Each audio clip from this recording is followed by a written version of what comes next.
welcome to Sanditon Fancast. We're a fan-made podcast about the masterpiece show, Sanditon.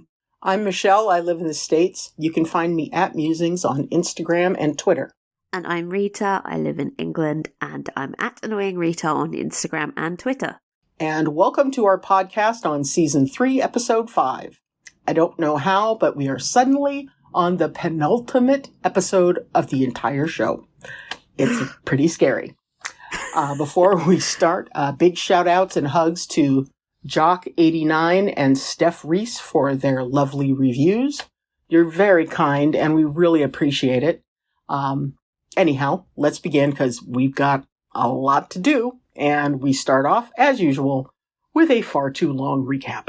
If we were to make a Sanditon drinking game, you would now be taking a shot, because Charlotte is yet again telling Ralph to wait just one more day. One more day. She's off to rescue Augusta. Xander and Samuel head back to Hayrick Park to check for signs of her. She hasn't been home, but Leo reluctantly admits Augusta mentioned escaping to a place called Falmouth. Oh! Xander then grabs a coach and heads back to Sanditon to pick up Charlotte. Ralph bids goodbye to his fiancée forever and wishes them both luck. Next morning, Mr. Price arrives to visit his betrothed and ask her how she's doing. Not great, Bob. Her wretched nephews run off with the Markham girl, and her family name will be ruined. Rowley tells her that once they are married, she will have his name, and those scandals won't be her problem anymore. He has arranged their wedding for next week. After all, neither of them has much time to waste. And there's only one episode left! Mr. Price then bids his fiancée adieu. He is off to Bath with Tom Parker to secure investment for their hotel. He commandeers their carriage, because as he so crassly points out, what's yours will soon be mine. This flag is so gigantic and red, but it's not the only one. Rowley tells her he also expects her to just leave Sanditon and move into his much crappier estate, and I just don't see that happening. The face is not giving acceptance. Arthur visits Georgiana in her apartment. He begs her to reconsider marrying his boyfriend. Georgie points to all the letters she is receiving from nut jobs making claims on her inheritance. When she is a duchess, she can finally silence them. Although why, I don't understand. But anyway, Georgiana lowers her voice with significance and tells Arthur that, I have no wish to hurt you, but if you cannot marry him, why should I not? Oh, she knows! She knows! Plot twist. Before they can discuss this, Lady Montrose arrives and whisks Georgiana away. Back to Haybourne in their carriage. They've been traveling all night and dawn is just starting to break. Charlotte encourages Xander to sleep, but he tells her he can't.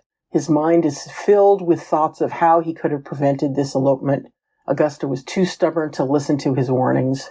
Charlotte tells him that, quote, too often young women are thought to be strangers to their own minds. It is left to fathers or uncles to choose the path their lives should take, as if we require saving from ourselves, end quote. Again, this has a faint whiff of projection. Just a bit. Charlotte tells Xander that even if Edward is undeserving of her love, what Augusta feels is real and should be respected. She suggests that he should have shown patience and try persuading her instead of going all Bluebeard on her. During the usual establishing shots of Sanditon's seafront, a random black woman enters the shot. She's of the right age and wealth bracket, so I immediately screamed, Georgiana's mother! Yes! The only black woman in town, yeah. She wanders through the streets and finds herself approaching the Parker house just as Mary's leaving. We cut to Lady Montrose having tea with Georgiana and giving her an overview of her future duties as a duchess, which includes the running of Chorley, a country house with 40 bedrooms. Holy crap. Damn. She reassures Georgiana that there will be enough room that she and Harry can go about their own separate lives, which is convenient. Lady M will be moving to the dower house on the estate, so she will be able to guide and advise Georgie. She assures her she will make a fine duchess, and that as soon as she's ready, she will be presented at court. Whoa. Let's get her in one of those headdresses. Yes, it'll be hilarious. with the feathers. Yes. Yeah. Mary then enters and breathlessly introduces them to Agnes Harmon, Georgiana's long-lost mother, !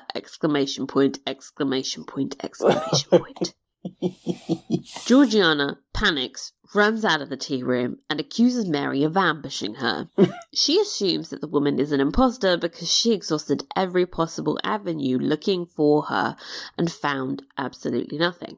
Mary tells her to at least hear what Agnes has to say.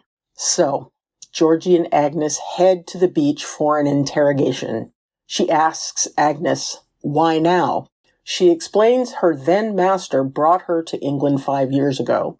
Now she is a free woman. She has been sending word back to Antigua to find Georgiana, not realizing her daughter was also in England. She says all she wants is to get to know her. Georgiana assumes she read about an infamous heiress in the papers, but Agnes assures her that she doesn't read the London papers. She was told about Georgiana from Otis Molyneux. Otis, you know. And his facial hair. Yeah. Mm-hmm. Ugh. I have things to say about him. Back in the Hayborn carriage, Charlotte admits she shared a portion of the blame for the elopement as she encouraged Augusta to follow her heart. She tells Xander that the thought of Augusta being trapped in a loveless marriage, unable to be with the man she loved, was more than she could bear, all the while making such intense eye contact with Xander that everyone, including this dum-dum, realizes she is also talking about herself. Mary visits the old town with some fruit for Dora, whose fever is just abating. Her mother takes the opportunity to show her the eviction notice they've just received. Mary reads it in horror. Her husband has sold out the land from under them. Mary goes to see Tom and yells, "How could you?" at him. He again tells her it's merely business, and anyways, he's doing this for her. This is for our future, our children's future.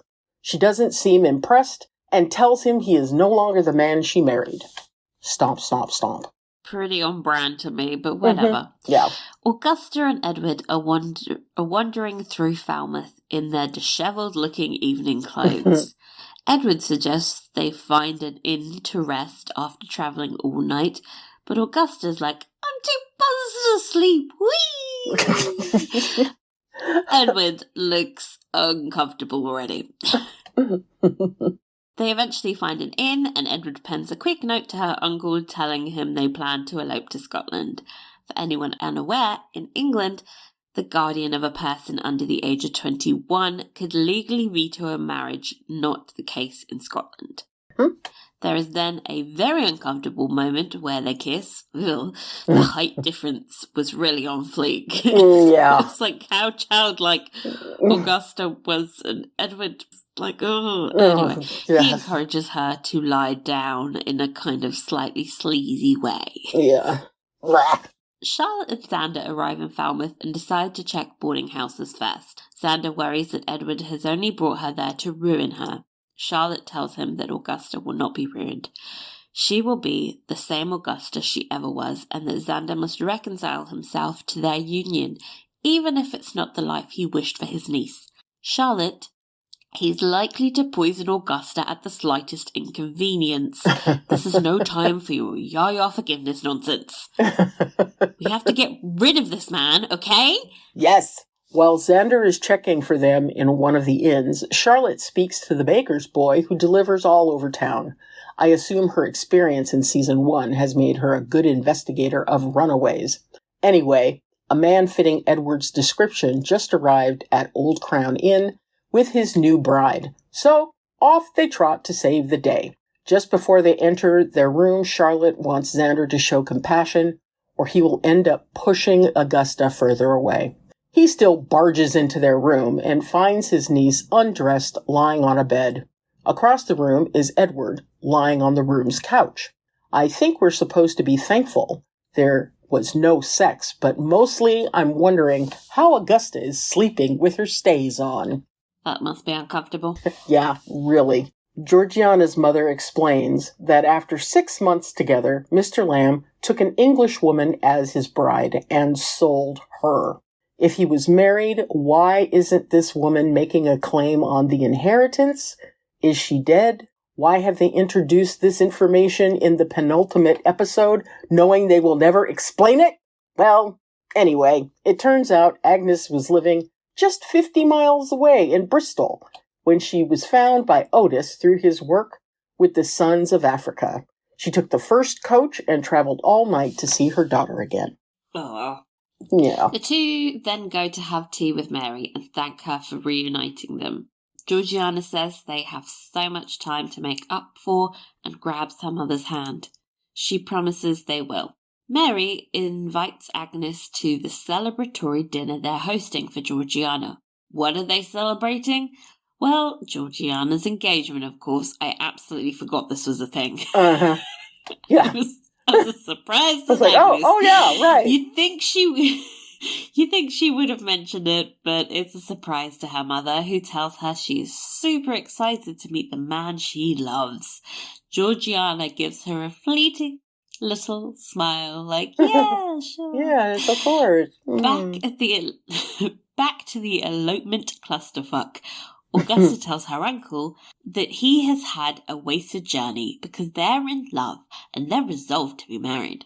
Xander, who has clearly been advised brilliantly by Charlotte, tells them he will not stand in their way. All he asks is they return to Sanditon so that they can hold a proper wedding. Genius. Back at Hayrick Park, Lady Susan pays a call on Samuel. They discuss the elopement clusterfuck, and Samuel explains that although he has known his niece for just a short time, he has grown rather fond of her. Not fond enough to help his brother find her, but we fear that is merely a plot device to get Charlotte and Xander alone. Meanwhile, Lady Susan remarks that hopefully this traumatic event can help those two dummies finally accept that they are meant to be together.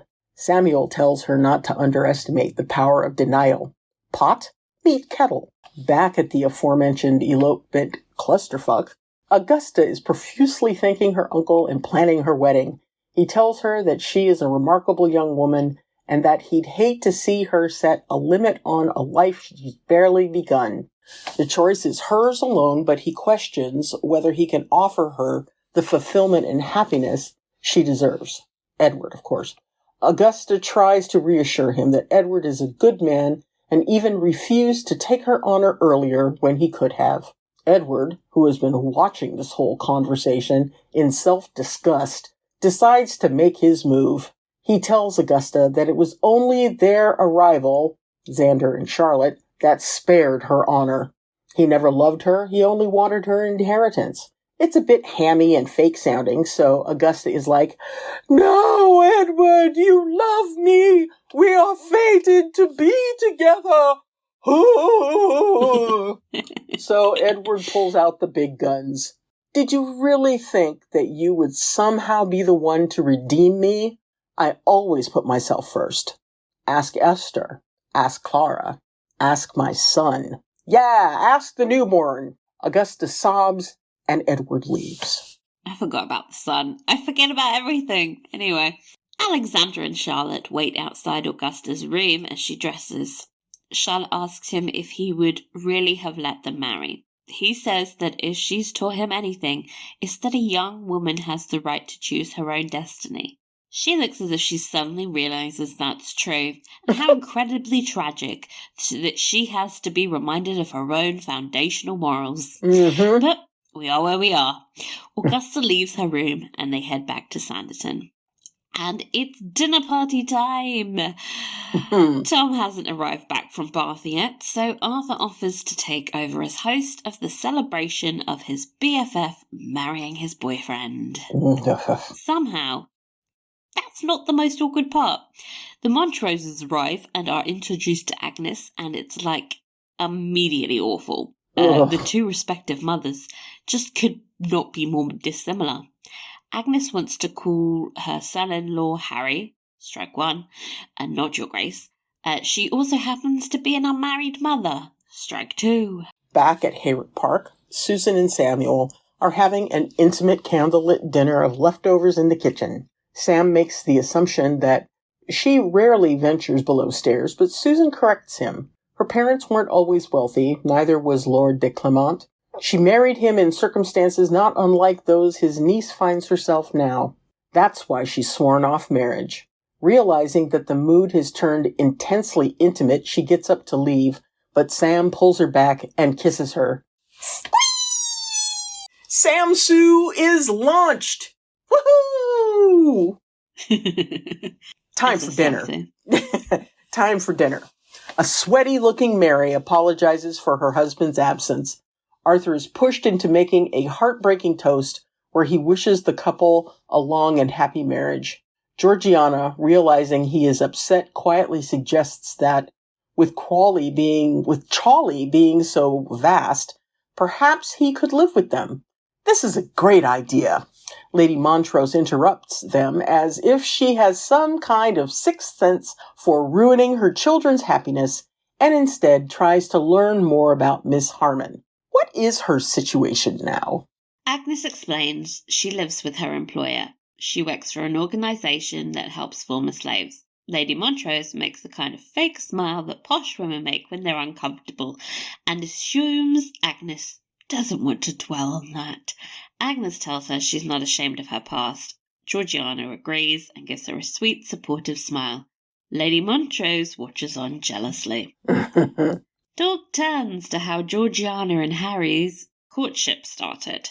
Agnes looks worried to learn that they've known each other just a few short weeks, and that their marriage seems to be about position and stability. She asks them if they love each other. Georgiana plasters on a fake smile and says, "Of course," so as to appease her mother. It's funny, she's known her 5 minutes and she's already doing that. Already. Brilliant. Yeah. Mary, who has been sweating bullets through the scene, tries to excuse herself from the table, but faints in a heap on the floor. Of course she does. Edward comes curling back into Sanditon House, and his aunt wants an explanation. Edward sarcastically remarks that for all her efforts, it seems he is quite irredeemable. Lady Denham asks if Augusta changed her mind. He tells her that it was he who called it off, realizing she deserved someone way better than him. And thus, the shitty Cruel Intentions plot concludes. Good riddance. Oh, thank God. Tom finally returns home, buzzing that he and Mr. Price have secured all the investment they need for the hotel. Arthur tells him Mary is gravely ill, and everything goes slow motion as he dramatically runs up the stairs to see his wife lying in bed. Outside, Xander drops Charlotte off at the Parkers and thanks her for her help. Their hands clasp for each other, and the looks between them are long and lingering. Just when you think something might happen between them, Charlotte tells him to take Augusta home and pulls her hand away. The carriage rolls off into the night, and then, bam, jump scare. Ralph is across the road. But before they can get into the inevitable breakup, Georgiana comes out of the house to tell Charlotte about Mary's illness. Ralph enters the sitting room, where the dinner party from hell still continues. He watches as Lady Montrose and Lydia are bickering about the mother's obsession with Mr. Colborne. Agnes, new to town and apparently new to Earth, asks if Lydia is not free to make her own choice in marriage, just as her brother has. Lydia tells her that her mother previously prevented her marrying a man she loved. Ralph looks struck. Harry asks Arthur for more wine and they leave to find whatever Harry hasn't drunk yet. Harry asks Arthur if he's considered Georgiana's offer. They could see each other as often as they liked, but the marriage would give them the appearance of respectability. Arthur is appalled, and although admitting that he loves him, he must be true to himself. He cannot live a lie. He calls the whole thing off. Upstairs, Charlotte finds Mary grievously ill. Tom sits over her, begging for her to sit up and scold her as she used to. Georgiana heads downstairs and tells her mother she will be keeping vigil over Mary. Lady Montrose offers to escort Agnes back to her apartments, and alarm bells be ringing. Oh yeah. Charlotte heads down to see Ralph. He tells her about Lydia's earlier comment about not being able to marry the man she loved, and then tells her he knows she doesn't love him, that the marriage was arranged by their parents before they even knew what marriage meant. Charlotte agrees and tells him that she cannot marry him. He declares that she is in love with Mr. Colborne. Yup. She tells him she tried not to be, and that she would understand if he despised her. Ralph tells her, I can't feel anything other than love for you. That's what makes this so hard. Hashtag poor Ralph. Agnes and Lady Montrose arrive at Georgiana's apartment, and the Dowager Duchess makes her play. She assumes that, as a mother, the last thing she would want is for her presence to be a hindrance. Quote, so if you should suddenly find yourself called away, I would be happy to provide you with whatever was needed. I can be quite generous when I want to be. No soap opera is complete until an evil mother pays someone off. Of course. Back at the Parker residence, Dr. Fuchs asks everyone to prepare themselves for the worst. Whatever is to come, it will be decided during the night. I have a feeling it might decide itself in the third act of the final episode. The end. Dun, dun, dun, dun, dun, dun. First impressions of this episode. I enjoyed it more than the last two that we've had. The pacing seemed to go much better, and I think there were some nice resolutions that came up over the course of the show. How about you? Yeah, I mean, I agree. I thought it was a good episode. I really enjoyed some of the scenes. It didn't feel as fast. I felt like we got to breathe in some of those moments. Yeah. Having said that, probably gonna complain a lot this week because some of the resolutions, I mean, unlike you, I found I found the resolutions to be a bit rushed, and they didn't always work very well for me. But I was happy that they were happening. I was just like, let's knock out some of these bad boys. So speaking of, we got like 3 big resolutions this week. What did you think of how these stories tied up? We can go through them individually. First up was Ralph and Charlotte's engagement. How did that leave you? Oh my god. At the end, blessed relief. Hallelujah! Exactly. This sucker's been dragging through the whole season. And I was really glad that it didn't end with a bunch of histrionics, which could have happened. The way that it came to an end was, a mutual recognition of what was happening. Yeah.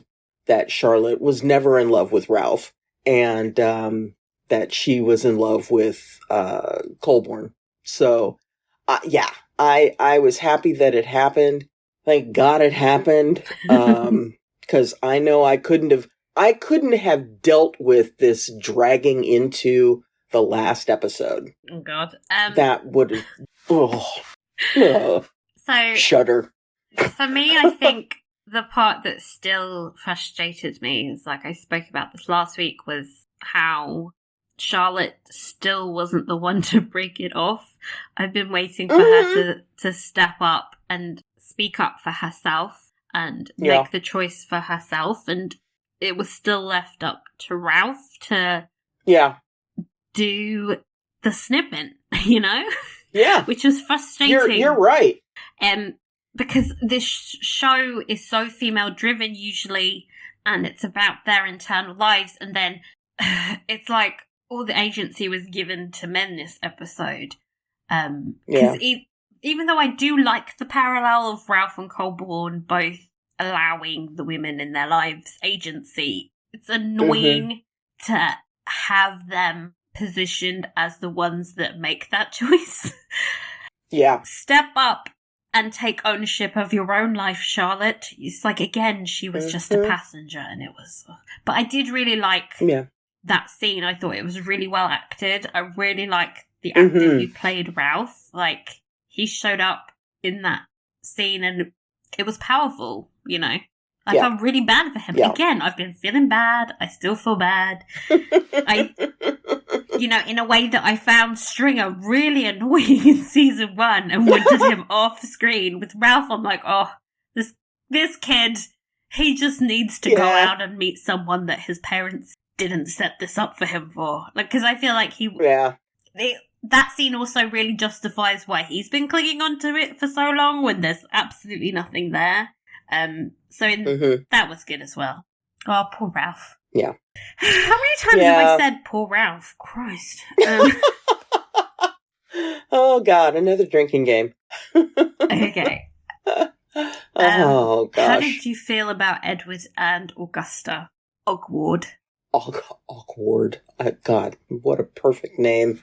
You know, I have to hand it to Edward. What an uncomfortable thing to say.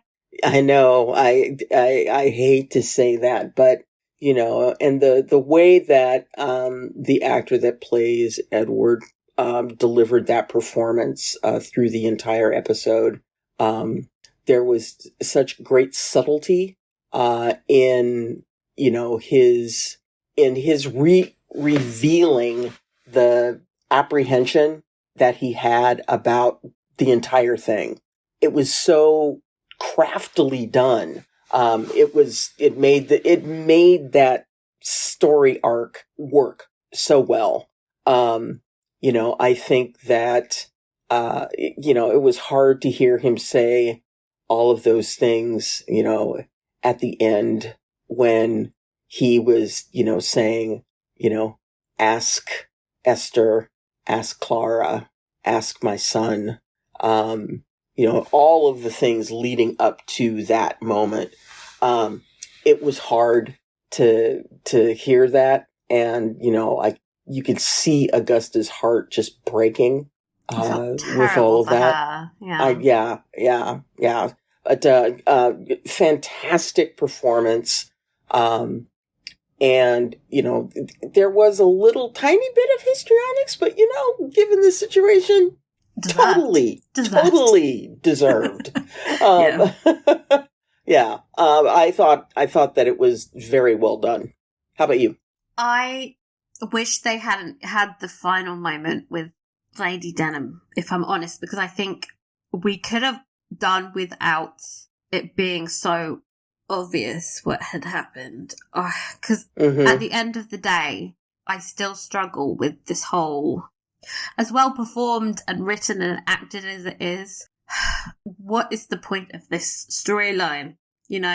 We're getting another storyline where the message you're trying to convey is that the love of a good woman can redeem a terrible man. And we've seen that plot so many times in the media, and it's a really harmful trope, especially in this case. This is not just a bad boy. That he destroyed Esther's life. He was abusive. And I think he's not done anything to redeem himself. He's never apologized for his actions. And then to try and paint him as like, oh, he has the potential for good, Like, at the end of the day, that's just some soap opera bullshit that has, again, the female characters have been fucked over because Augusta ended up suffering hugely to help his own inner growth so that you can go, look, I'm a real boy now. Like, okay, so you're capable of some tiny bit of emotion. That doesn't justify anything that's happened. And I have seen people romanticizing this. And I think this is just another case of media romanticizing abusive relationships at the end of the day. Yeah. There's no amount of good performances or writing or anything that could justify the storyline to me. I'm always going to look back at the season and be incredibly disappointed. I mean, I'm very happy that they didn't end up together, but I have big question marks about why this was even necessary, you know? Wow. Well, what you said.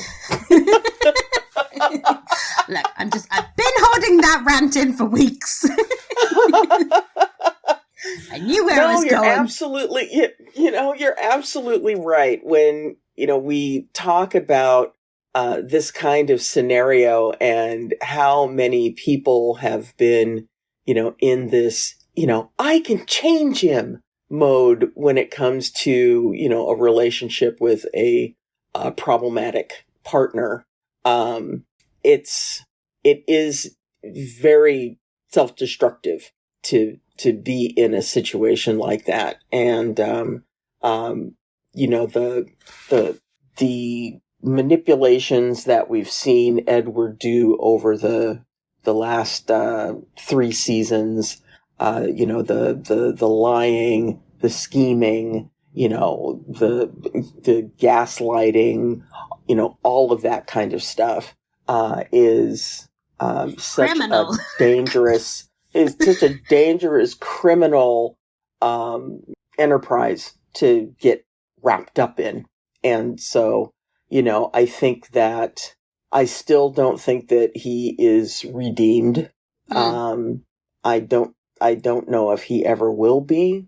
I think he may have finally started to see what the damage could be to someone if he behaves in this manner.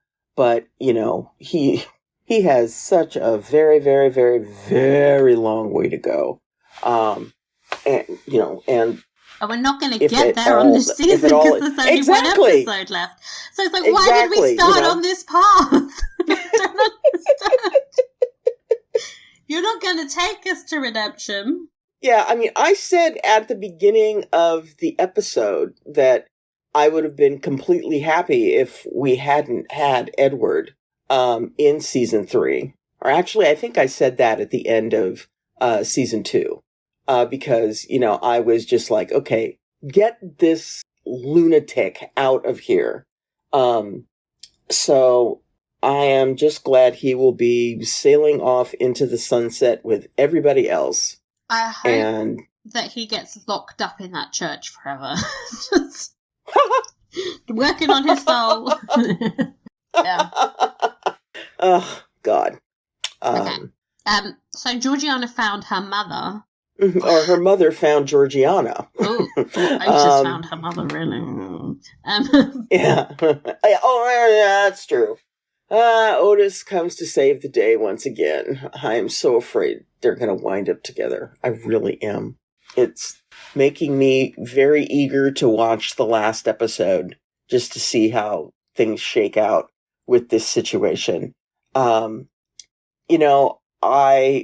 We've talked several times about, being concerned that we would wind up having, and I don't know why her name keeps flying out of my head, but Colborne's Mrs. Wheatley. Housekeeper, Mrs. Wheatley, would wind up being Georgiana's mother. And every time a black female character shows up on the show, it's like, oh, is it her? Is this one her?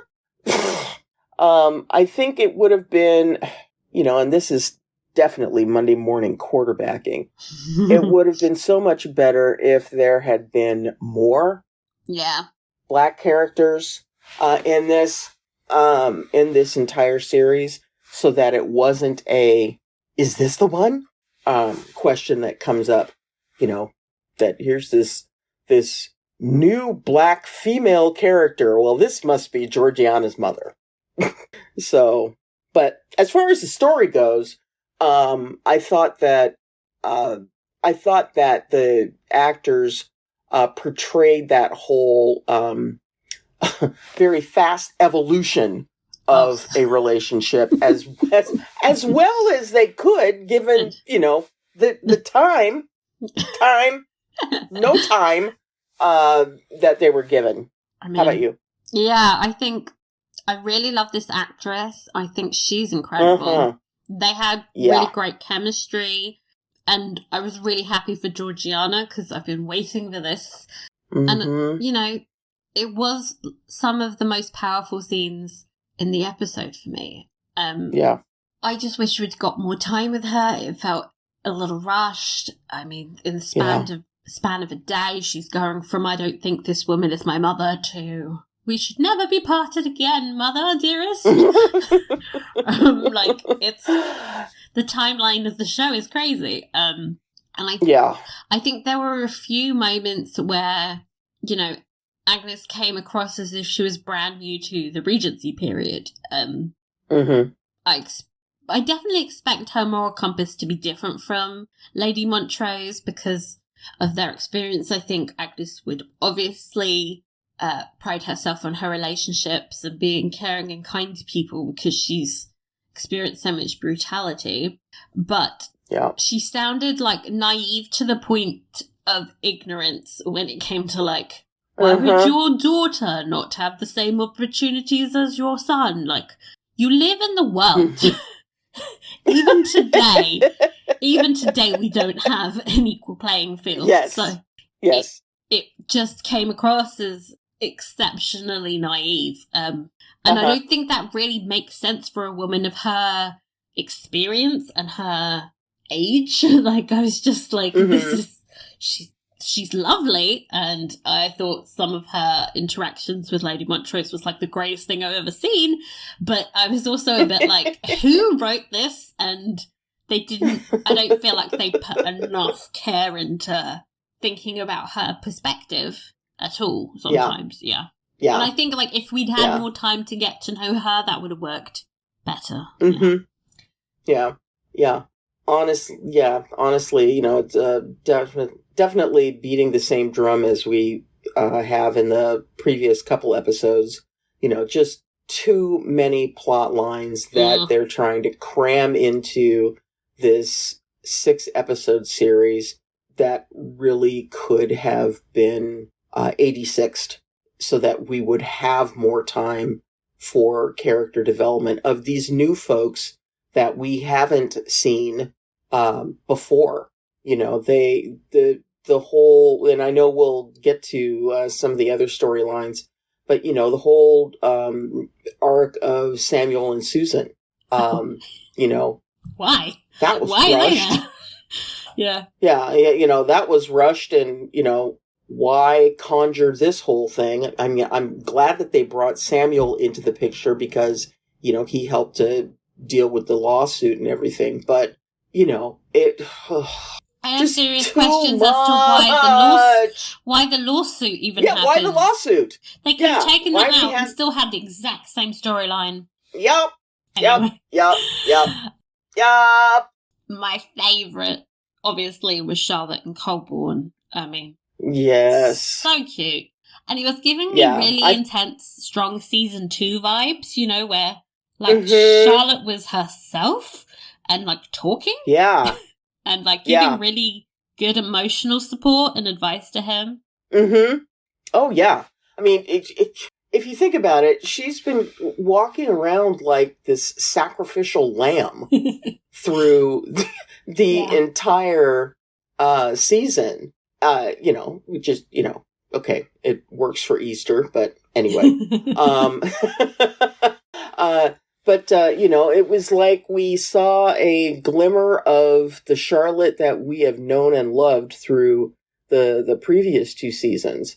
And, you know, even though, you know, they were both talking around the question and the problem, you know, and having Augusta available to kind of be the foil for the conversation, you know, it was lovely to see the two of them actually communicate. Oh, I love communication is so hot. So hot. Yeah, and, you know, not only communication, but communication with these, I'm gonna kiss you all over, I thing going on. Yeah. It was just magical. I loved it. Just loved it. The only thing that put a damper on it for me was all these references to her father. I was like... Yeah! I'm like, where is your father? Why are you making him the boogeyman? He seemed really nice in season 1.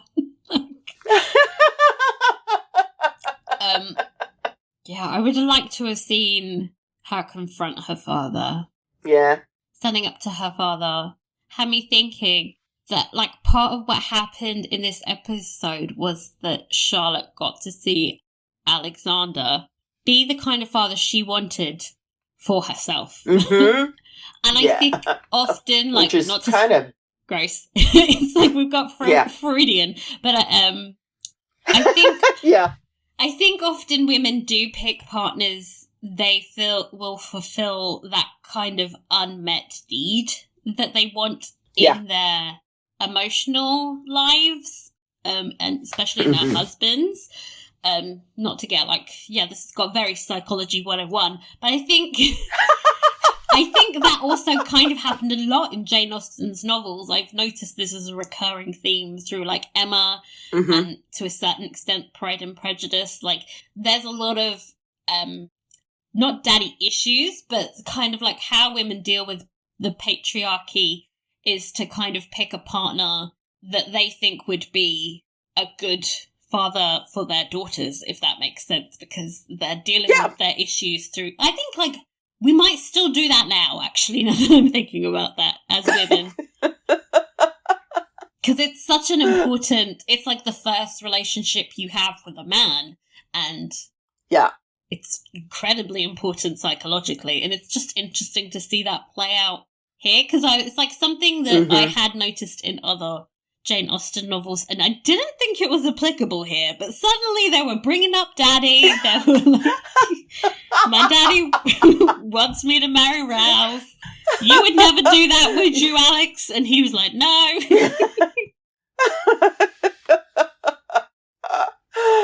This is kind of one of those moments where you go, this is Jane Austen. Yeah. Okay. Yeah. I think when it comes to this relationship, it's so filled with the tropes. And you also think, like... Oh, yeah. Xander basically married someone that his father would approve of, and it was a shit show. So... Yeah. Like, he's like, we should like, all just choose our own partners. Yes. Except Augusta. It's like, Alex, how did that work out for you? Yeah. Not so good. He's got this kid that's not even his.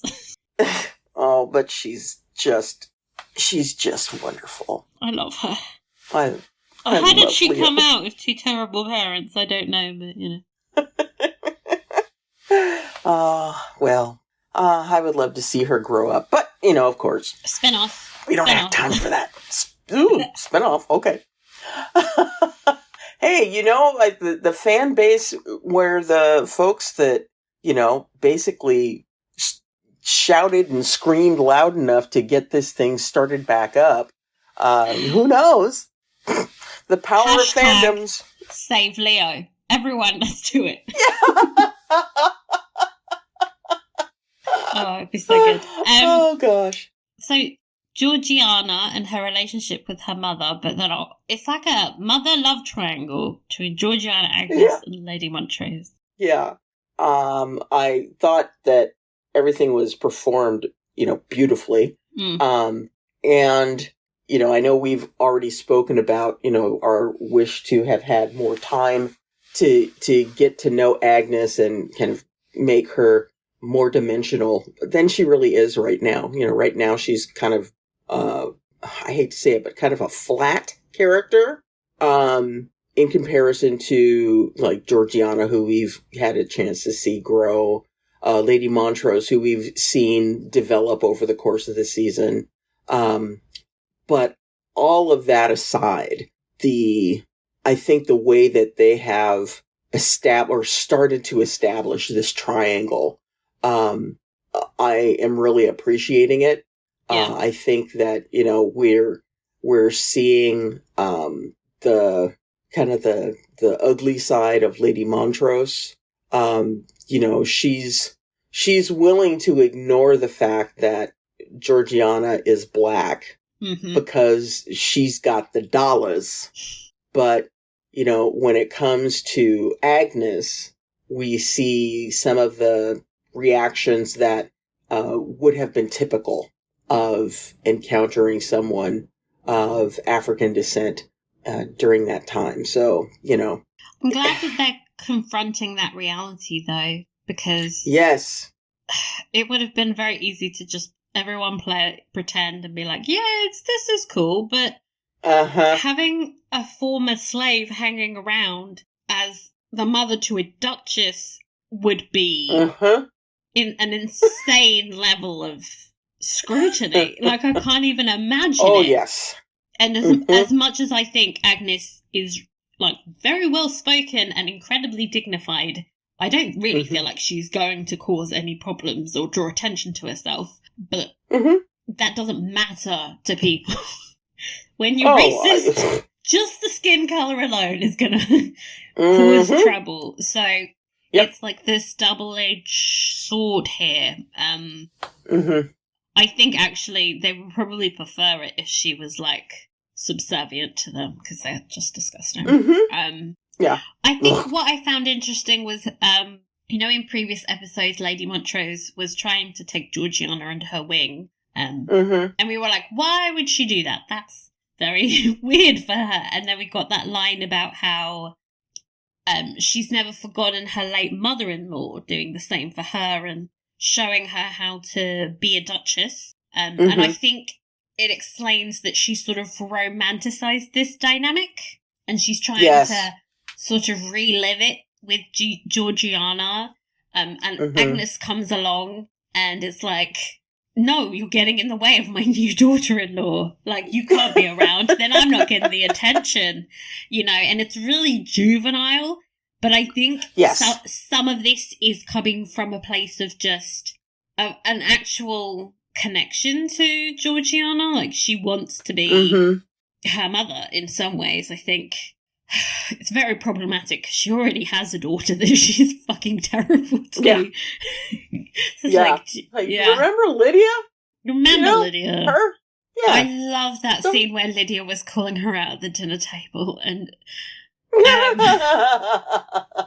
I think that's probably the appeal of Georgiana, because she is always, like, striving for a position. She's not going to call her out like her actual daughter does, So it's not a real genuine relationship, but God, it's complicated. I love watching it really is. These three interact, because it's like, you don't need a love triangle to have a complicated dynamic, Not at all. Women are messy. Not at all. Oh God. Yeah, we can be complicated. We are weird, very hard to fathom people. Okay, Arthur and Harry. God, I was sad. Oh God. As a Hufflepuff, can you please explain to me Arthur's choice here? Because I literally do not understand. I'm like, is it more authentic to lie about who you are in Sanditon? Is that more authentic? I think for Harry it probably is. I mean, you have to recognize he's not Harry, Arthur. We have to recognize that Arthur has just admitted and acknowledged something that has been a part of his life for years. The scene at the beach, where he was saying, I like grouse.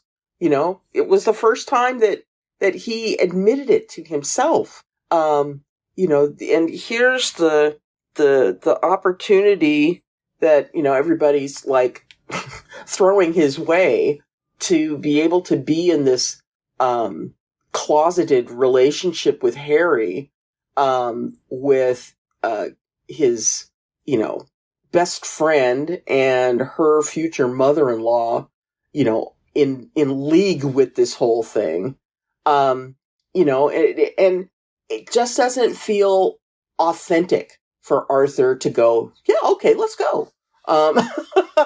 You know, I think that, you know, and the fact that it is his best friend who is marrying the man that he loves, how awful would that be to be in that situation? I think because they're all open and honest with each other about it, Mm-hmm. as a Slytherin, I'm like, that seems, as long as everybody is on the same page and they know where they stand, I would feel worse about it if it was somebody that wasn't his friend who he was maybe lying to about the situation. I feel like if everyone's on board with it, it's obviously not ideal, but I think I agree more with Harry that, like, a compromise is better than nothing. And I just can't stand the idea of Arthur being alone in Sanditon, mourning this life he never had because he wasn't, I guess, able to just compromise on something. But then he wouldn't be Arthur if he would. So yeah, at the end of the day, exactly. You know, it's sad. He's being true to himself. Yeah. And you know, that is something that, you know, I think is difficult for many people to be. Yeah. It's brave in its own way, but it's just, I just want them to kiss. We love Arthur so much. We want him to be happy and have a life that's fulfilled. And, you know, if we say that about him, then being a third wheel in this crazy situation, would just not be... He wouldn't be happy. Authentic to... He would not be happy. And we need Arthur to be happy. Damn it. Look, I don't think Georgiana and Harry are going to end up married, so, like, let's work a situation out here, okay? Yeah.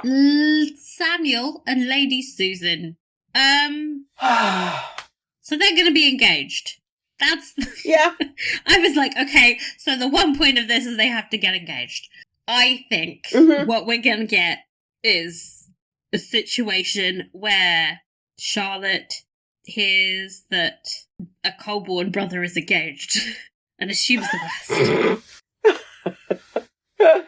Oh, God, no, we don't have time for that. This may be because I've just read the description for the episode, but, you know, we don't have time. This is nonsense. But also, the angst will be hilarious. I'll be like, this is what you deserve for stringing us along for a season. Oh, but God, do they have to wait until the last episode? You know, is the episode 90 minutes long? I doubt it. Because that would work. Emotionally, If you're going to try and do all this? I don't know. God.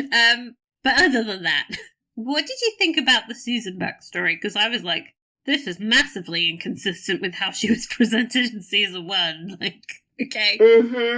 It was a surprise because, you know, it was like, okay, we're gonna create this backstory that is gonna flesh out this character. Yeah, let's do that. And it's like, wait a second, you already wrote her one way in season 1, and now you're writing her this way? And they're not meeting up. And I think that obviously they didn't know that they were going to be in a situation where there would be a season 3. But I don't know if they had to go all in like they've done with this backstory. Did they need a backstory as well? No. Like, they could have just kissed. Yeah, exactly. Here's the thing. I think up time. I preferred her in season 1. I preferred that version of the character that was kind of shallow but kind of witty and insightful at the same time. Like, that feels like more of an actual person than this sort of like fairy godmother figure we've got in season 3. Not that the actress isn't delightful and their chemistry isn't off the charts and it was all fun, but like I just have so many questions about why this is happening to me. Yeah. 10 minutes of it's hearing about her life. Okay. Yeah. Great. It's like, okay, time's ticking, time's a wasting. Let's go. Rowley, Price, and Lady Denham. This is going to just come to a screeching halt. Especially now that she knows that his expectation is that she will leave Sanditon. And, it's like, okay, she was giving up a title. And now she's giving up her home. Life. Her life. Her life, yeah. I think we're going to see Lady Denham put a very elegant foot down on the whole situation, because Rowley is... I think he's trying to scam her. I still think he's trying to scam her. The getting married in a week thing is so... Red flag. Yes. Red flag. Oh, yeah. It was Also, just a festival of red. Who is getting a license from? You gotta read the bands, motherfucker. Did they go and get a special license? Come on, we need details. No, we don't. No, we don't need details. We don't need more details. Less details. But I can't wait for the breakup, because she's gonna say something to make him cry, and it will be hilarious. I love her. It's going to be epic. We want it. Tom and Mary. Oh, for God's sake. Wow. Oh, for God's sake. Well, you called it, so 10 out of 10 for you. I was confused as to how she would get sick, because I was like, she's not been in the same room as them, and then as soon as she was in the room with them, I was like, Yeah. It's like, that child is still coughing, and you're in the room. And then everyone else was in the room with her? Yeah. So, why isn't everybody else in town getting sick? Because they were at the dinner party. I have questions. So soon after COVID, we don't need this. Yeah. Seriously, it's like, no, we know the protocol. God, do we know the protocol when it comes to this kind of thing. But, get out of the room. Yeah, get out of the room. Isolate. But this is just another example of a female character suffering to further the growth of a man. And Tom is not capable of growing, because I really feel like this is just his personality now. Yeah. And Mary was like, this isn't the man I married. It's like, this has been his personality. This is definitely the man. This is definitely the man you married. The one that failed to get insurance on a project, a huge project that, he was trying to do, and, was lying to you about, the entire time. And then, the whole thing. Remember when he bought her a necklace instead of paying people's wages? Yes. And then, season 2, where he's, in cahoots with the Colonel and gambling again, and, all of that bullshit. It's like, Mary, the man is dishonest. That is one of his core values. Okay? I feel like we maybe need to start, the Communist Party of Sanditon, and then, have the cause rise up against him, because he's just awful on all fronts. Yes. Boy. Yeah. Well, don't worry, he's going to have a random redemption at the end. Of course. Sir Edward and Mary is going to survive, and they're all going to live happily ever after. Does it bother you that her hair and makeup perfect as she's slowly sweating to death? Yeah, exactly. It's like, Shout out to Eleanor Tomlinson, who was willing to look like dog shit on camera. So... Yes. Yeah. Just saying. All of that would have just melted off. And left her a shell of a person. They did the same thing on Downton Abbey. Remember when the sickness, yellow fever, came for Downton Abbey, and everyone was just lying beautifully in bed, well lit, perfect hair. Thanks. Yes. Gotta keep up appearances. Everybody dies so elegantly in period dramas. What's next? Themes. Yes. So definitely obvious hammer over the head theme for me was female autonomy. It's always been a major theme of this show, especially for Charlotte's character. But I think it played out differently this week with loads of female characters. I mean, Mary definitely found her voice. Yes. She was like literally screaming at Tom. She raised her voice. It was fabulous. Yes. I think Lady Denham is sort of grappling with that when she realised she would lose her house and her status in Sanditon. I think Lydia complaining about her mother taking away her autonomy when she intervened in her choice to marry. Augusta obviously trying to choose a husband and choosing the worst man possible. Yes. And I also think like Lady Susan going in for that second kiss was like, no. She was like, this is happening. This is happening. You can't take it back now. Nope. You started it. I'm finishing it. Love that. Yeah, me too. I think when you put them all together like that, you can really see that the show's most important point that they're trying to make is about these women choosing their own paths.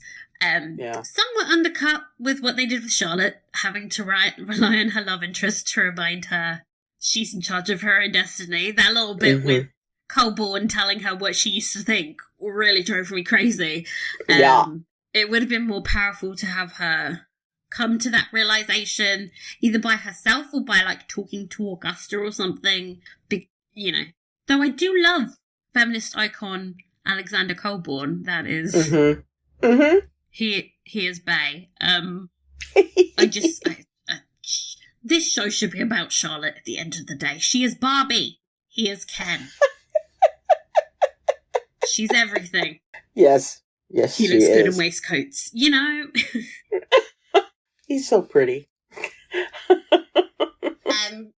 Favorite scenes?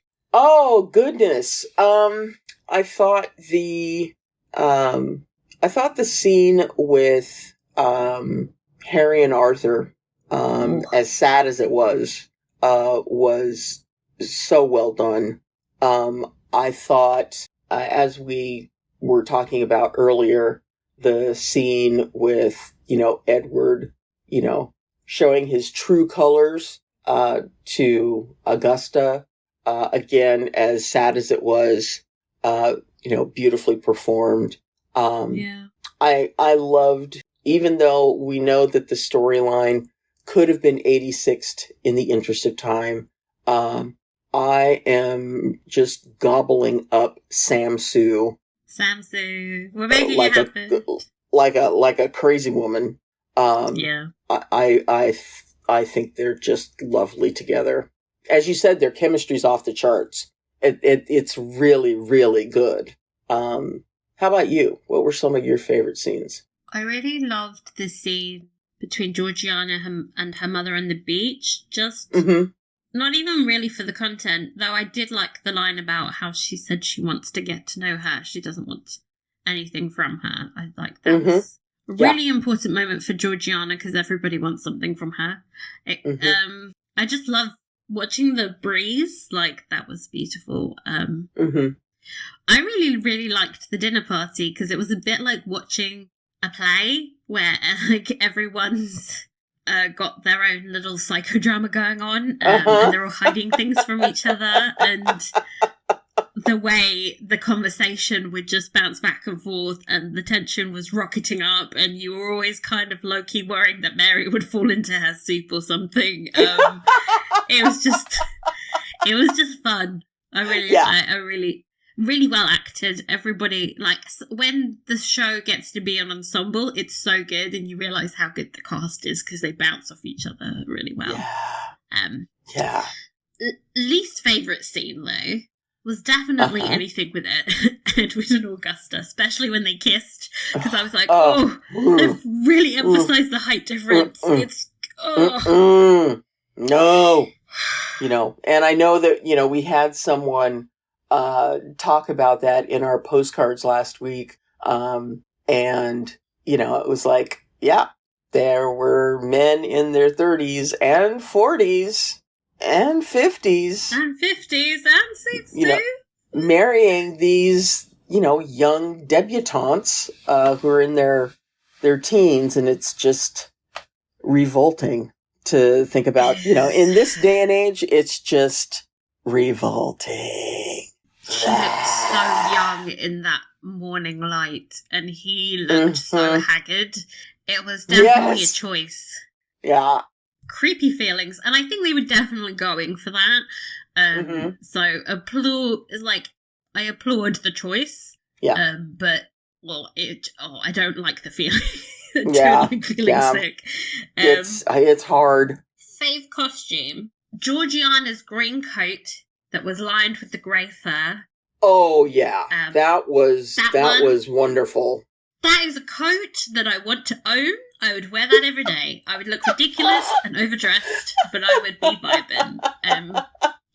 Part of why I liked the scene on the beach so much was watching the wind move through their hair and their clothes. Yes. I really love when costumes have that kind of texture.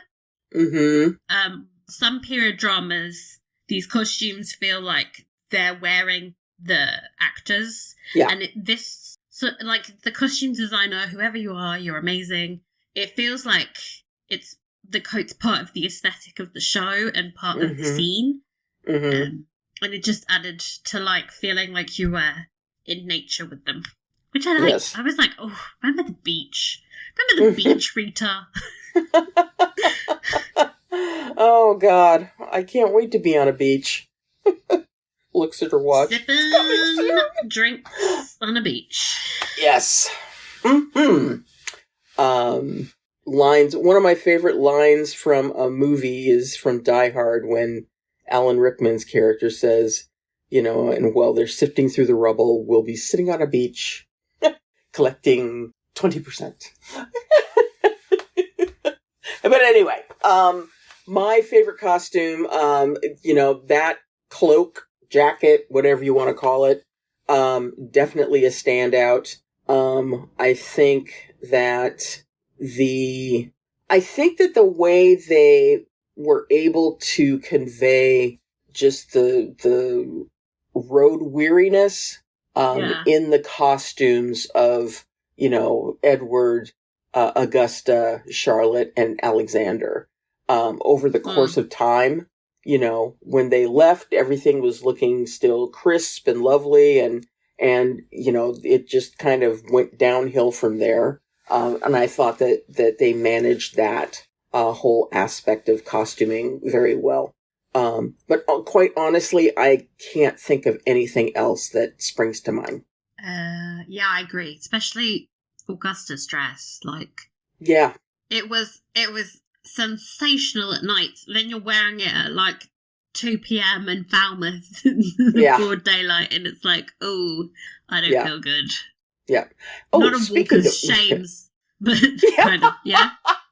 Oh, yes, it's the walk of shame. Speaking of Falmouth, did you recognize the location? It was the same location that they used in Poldark. Yeah, I did. I was like, God, that bloody pub. There's only one pub in the west of England they can use. I can't talk about Falmouth too much because I will get ranty about how it makes no sense for them to go to Falmouth, and it's just okay. No more Falmouth. You agree, right? It makes no sense. Well, yeah, for them to go to... yeah, absolutely. It's kind of like, okay, how far out of the way is this? Do you know how long it takes to get 5 miles in Cornwall? Christ.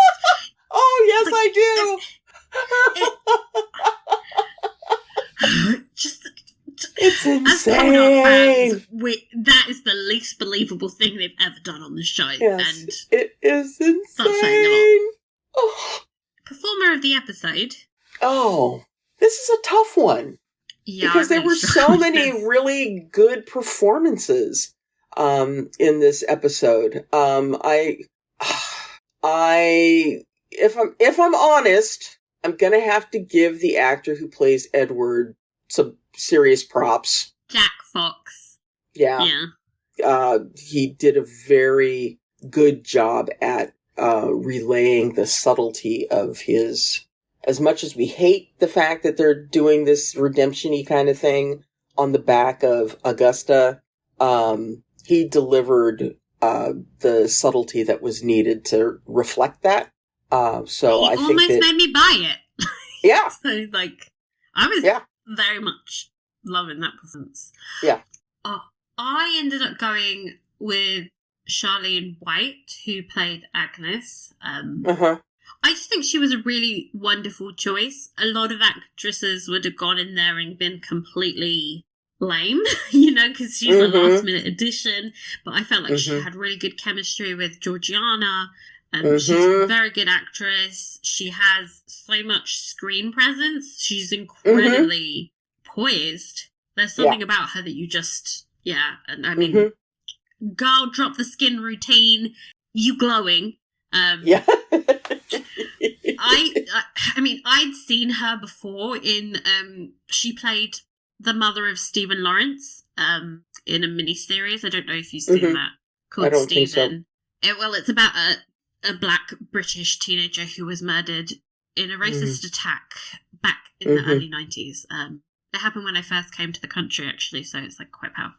Stephen Lawrence is as close as England can come to a George Floyd situation. Yeah, he's because of his death, there was an inquiry, and the Met Police was found to be institutionally racist, and still sorting out layers of different issues going on there. But she was so good in that, and she hardly gets any roles. I'm always trying to see. I was looking at her IMDb page, and she's not really working that much.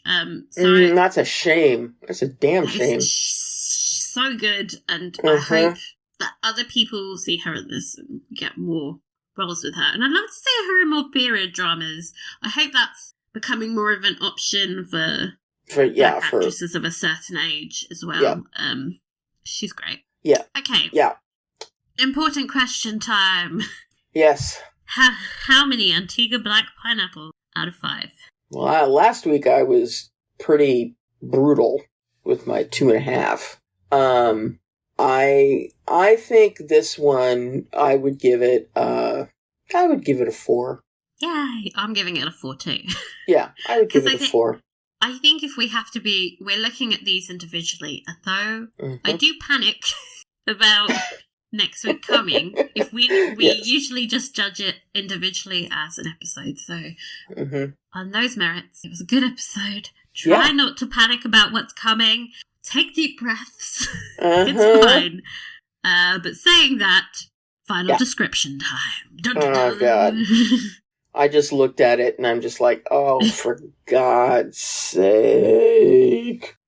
Charlotte wants to tell Colborne the truth about her feelings, but a shocking revelation stops her in her tracks. Oh! That's why I think the brother thing, because I read this earlier as I was copying and pasting this in, and I'm like, she gonna thinks that he's engaged, and it's actually Sam and Susan. Anyway, next part. Georgiana's worst fears come true when she realizes she has been abandoned. Dun, what? Dun. Yeah, that was in the previews. It was because her mother probably took the money. What would be funny would be if she took the money and then was like, yeah, I'll leave, and then showed up the next day. That's what I would do. Oh my God. What are you going to do about it now, Lady Montrose? Oh, Lord. What are you most looking forward to? Not the drama. Not the drama. I want resolution. Yeah. I want resolution. I want Charlotte to be with Alexander and for that to be resolved. And after everything that they have gone through over the course of the last 2 seasons, to have a final, oh my God, moment in this whole thing is just, it makes me worry very much about what's coming. Yeah, because it's just an excuse to keep them apart to the end of the episode. To like drag it out some more, and it's like we don't need any more dragging. You know, we've been the good ship Hayborn for quite some time now. We do not need anything to F this up. I don't really see the point of it as well, because you dragged us all the way through. We watched all the episodes, guys. Uh-huh. You can let us just enjoy the end. You don't have to drag out the drama. We're not likely to switch off because we're like, oh, well, they're together, okay, bye. No. Yeah. We're gonna watch the whole episode, so let us enjoy ourselves and bask in the marriage. Yes. And the wedding. And the people throwing their rice. Yes. And, you know, for them to follow through with the X-rated eye porn that we got. Yes. At the end of this week's episode, you know, carry that through. Thank you very much. I know that we're not on Netflix and it's not going to get all crazy. But but I want to see a happy union come out of this, and we don't have time for any of this. You guys already have manufactured enough drama by making Mary deathly ill and us having to go through all of that ridiculousness. I can't believe they were in the preview for next episode. We're like, will Mary survive? It's like you just said like 10 seconds ago that if she makes it through the night, she's fine. She's clearly alive the next day, babes. Yeah, she's fine. Yeah, although we are talking about Dr. Fuchs, so. Remember when he said that Lady Denham would die and she was completely fine? I'm starting to believe he is a charlatan because he got so excited about that stethoscope. And his idea of trying to punish Edward is to give him a cold shower. Like, come on. Yeah. Science! No! Not science! Oh my god. It's just water. You gave, he probably could have used the shower because he's probably not bathing enough given the period in time. Exactly. I wonder if we're going to get the Beatrice Hankins, Miss Dr. Fuchs. Oh! And do we need it? No, we don't. We don't. But I would be more pissed off if they didn't end up together after setting it up. Yeah. Yeah, me too.